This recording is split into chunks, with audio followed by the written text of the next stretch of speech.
Imagine a pleasant conversation with a middle-aged woman in her kitchen. She is stout, with deep umber skin. She is sitting on a worn-out sofa as the fine aroma of what she's cooking travels through the room. There is about her an easy informality as she speaks about the simple details of her life, day to day. Her speech still has the soft cadence of the South, where she once dreamed of living in a new house in a large and prosperous northern city. Half that dream has come true. She lives in Chicago, but her home is in Robert Taylor, a place known for robbing people of their dreams. She lives in a cluttered 3-bedroom apartment with 9 people, but in a larger sense, she is alone. Most of her neighbors are gone. Her building, now half empty, is the last in what was once the largest federal housing project in the world. Not long ago, the woman could look out of her barred 12th floor window and see 2 other buildings, twin 16-story structures that stood just to the left and right of her own. The towering triplets formed a U-shaped quadrant with a courtyard in the center. Now there is no courtyard, only a block-long vacant field with feeble grass and blowing trash. A single police car stands sentry. The woman says the police patrol does little to stem the drug trade that still thrives in the musty stairwells. Her attitude about the drug use is one of acceptance. It is a temporary salve for misery. What she does not accept is the absence of her neighbors. She says she misses them. Since they have left, it's been too quiet.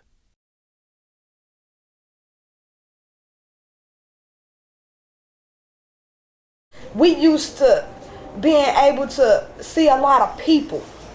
We used to being able to communicate with one another.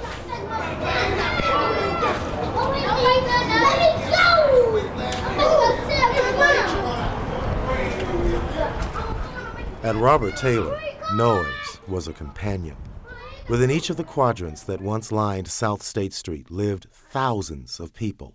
Most of them were children. The woman says that in her building, she knew most of the kids, who had long ago abandoned the dilapidated playlots and preferred playing in the buildings themselves, chasing each other along the porches, up and down the grimy stairwells, and in and out of the dim elevators. They transformed the buildings into their personal jungle gyms.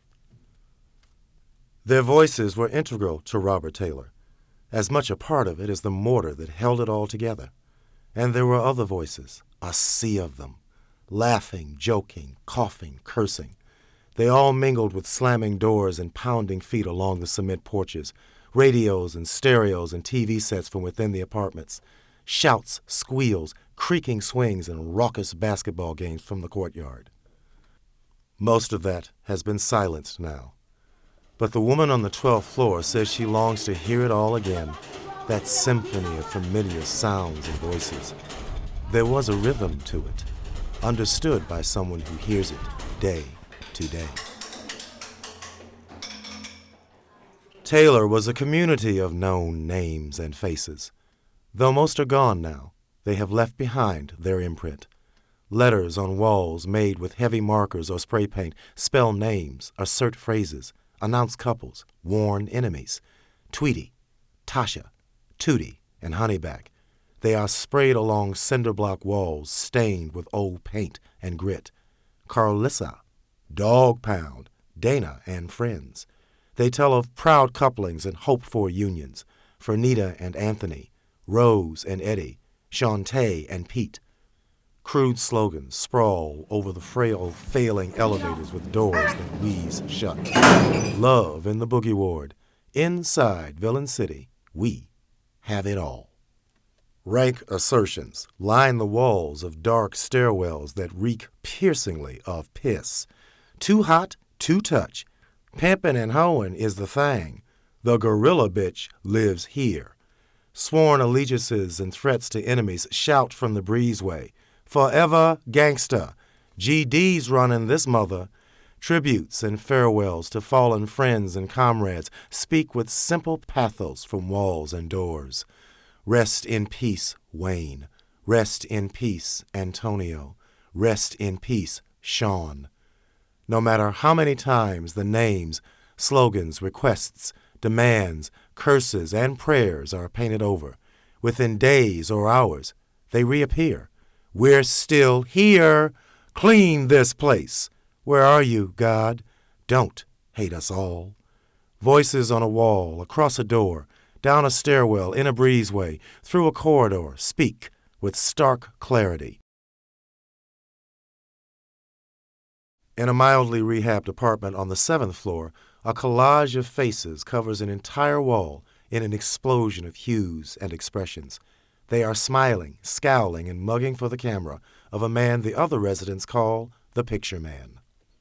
They are families, friends, relatives, couples, and neighbors, and most are remnants of the past. They are the faces of former residents who have dispersed to other neighborhoods. Nearly all who are left in the Picture Man's building have moved to the lower floors where there is fresh paint and new repairs. The light rehab, he says, is nothing more than a landlord's concession to the last remaining tenants, a calm before the storm of eviction. The Picture Man says he doesn't know where he will move. Taylor has always been his home. When he leaves, he will take the collage as a photographic record of all the people who lived in his building.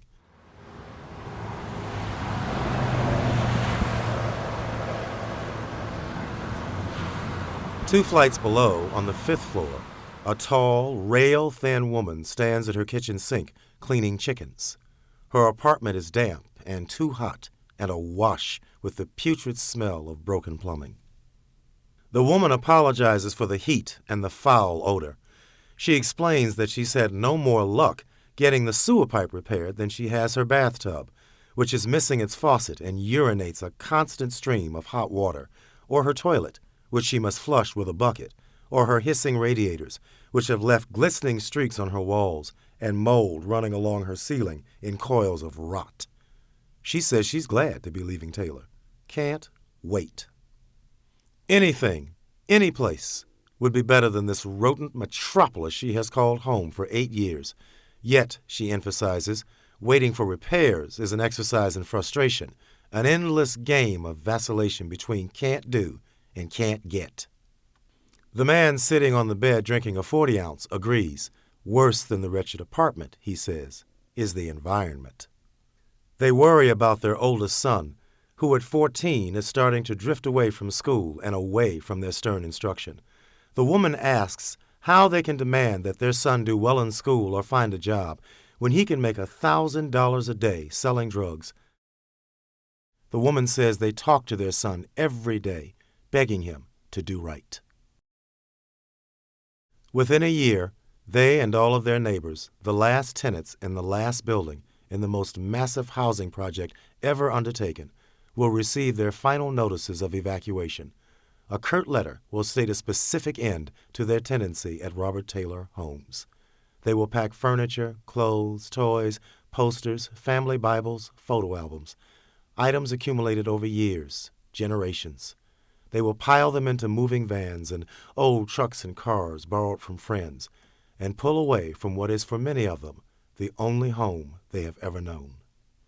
A fortunate few will find a rent-assisted apartment in a better neighborhood. Fewer still will move into a unit in a new housing development. But most will have little more knowledge then than now of where they will go. They will be relocated to other housing projects, exchanging one hellhole for another. They will find transient motels and break up the family into several single rooms. They will crowd in with friends or relatives, or they will end up on the street.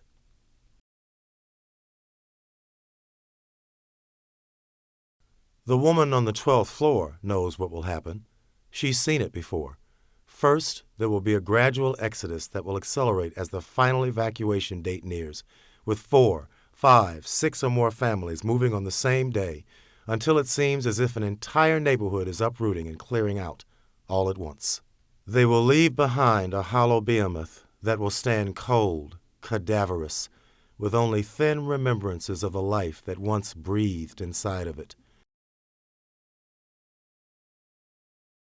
Then a tall fence will sprout up and encircle it, before wrecking balls and cranes move in to begin bashing in its walls and clawing out its floors and porches until they collapse in a shower of rock and dust.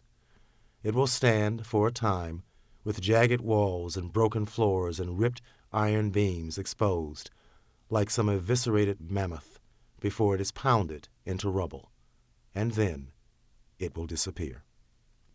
The woman says she stays up nights worrying about where her family will live. Buying a house is out of the question, and landlords are reluctant to rent to a family of 10 people. Breaking up the family is unacceptable, and there are no relatives or friends with a home large enough to accommodate them all. There is always the prospect of relocating to still another housing project, but she so dearly hopes for something better. She spends a lot of time praying, down on her knees under a huge banner that declares, "Jesus is real," asking for God's grace and guidance. She says that God will answer her prayers. She knows that He will lead her. For now, she will clean her cramped apartment and scold and diaper her many grandchildren. She will hunt down bargains at used furniture and clothing stores. She will clip supermarket coupons and improvise sumptuous meals. She will chat with friends and sit with her daughters to catch up on her favorite soaps. She will live day to day in a community with no future.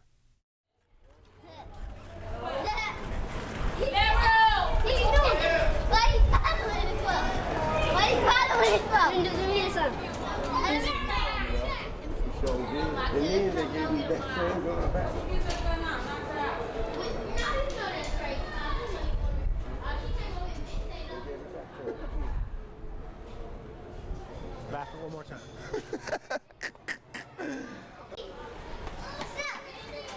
got my pitch? Yeah. Ah, you gonna give me a pitch? You gonna give me a pitch? Huh? Can you get him to ride the bike that you passed again? Why are you following it from?